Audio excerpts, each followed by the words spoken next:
Hi, I'm Károly from Midvision, and today I will show you a very simple demo about chef integration within RapidDeploy. The integration has two aspects. On the first hand, we can deploy chef recipes by installing chef solo on the targets and then run the recipes there.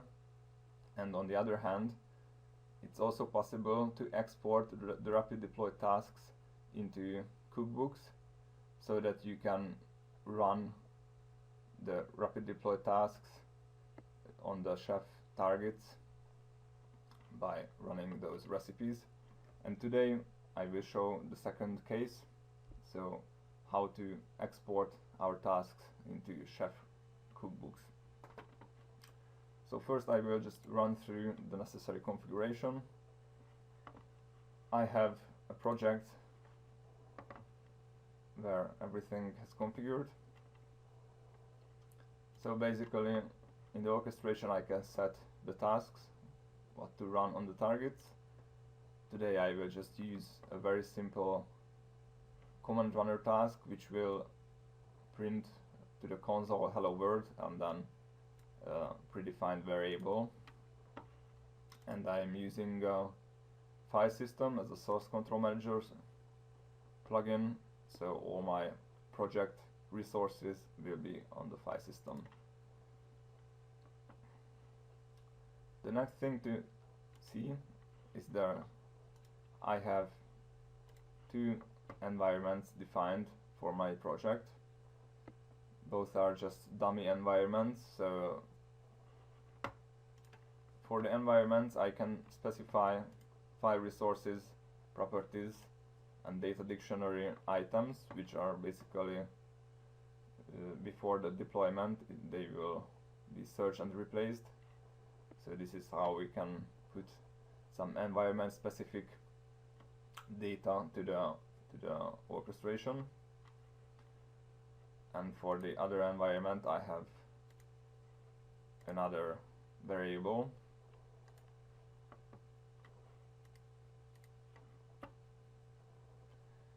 So this is really the necessary configuration, because now I can go to extensions, and here's the integration panel for chef.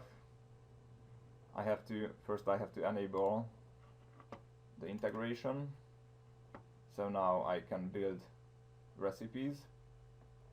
The way it works that I will build first a dependency recipe which will contain all the RapidDeploy dependencies, and this will be the dependency cookbook of all other cookbooks I build.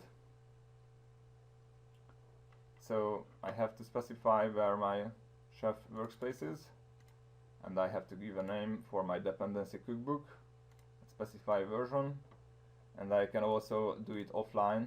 So if I don't have a chef workspace configured on my machine, or I want to modify something on the recipe, I can just simply generate it on the file system locally. Now I will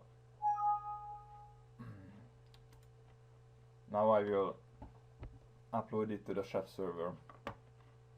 So I save the settings and I build the dependency recipe. Here's a notification that it has started and it will run on the background. So now I go back to project, I choose chef test, and as I enable the chef integration, now I have here a chef cookbook version and also a button for creating a recipe from this project. So the way it works, that this project will be in a cookbook, and for each environment there will be a recipe generated. So therefore you can run just those recipes with the proper environment variables which you need at a specific environment. So this is how you can use different parameters and for different environments. But of course you don't have to use environment variables. So you can have just one recipe in a cookbook and you can use it for all your chef notes. So I can specify a version number, which basically should just be 3 digits. So I can, my Windows is keep telling me this. So I can put any version number here. I will do it with second version. I will upload this one as well. So now I will go to the chef server and let's check the cookbooks. So as you can see, here's the dependency cookbook. I will inspect this. So as you can see, there are 2 jar files which are basically the RapidDeploy dependencies, and there is a default recipe which will only download these jar files to the cookbook folder, and it has no dependency at all. And I will go to the project cookbook, chef test second version. So as you can see, here are some files for the project, which are basically for my project settings. And I have also the orchestration XML, which contains the set of the tasks to run. Its metadata, you can see it depends on Java, because we need Java on the target to run our orchestration. And also it depends on the dependency cookbook, which will download the dependency jar files. So now I go to my recipe, and as you can see, it will download the dependencies and it will download its own project dependencies, and then it will go and basically run our orchestration.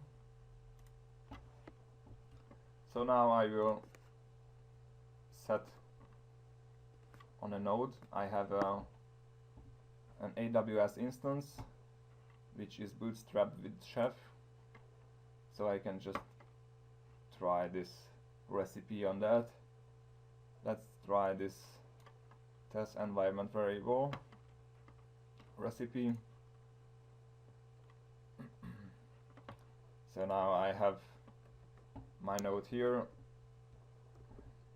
I will just run sudo chef client,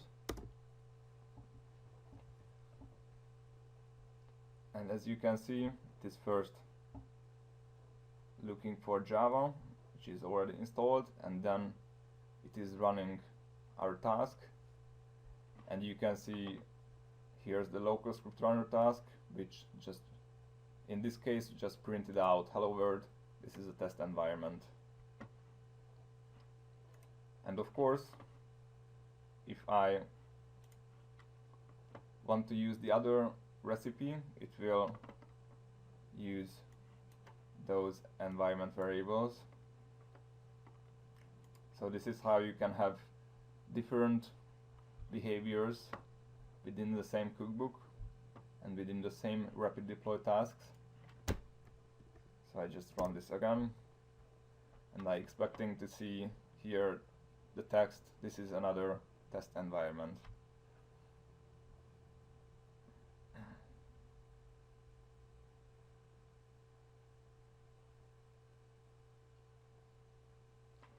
You see it is doing a search and replace,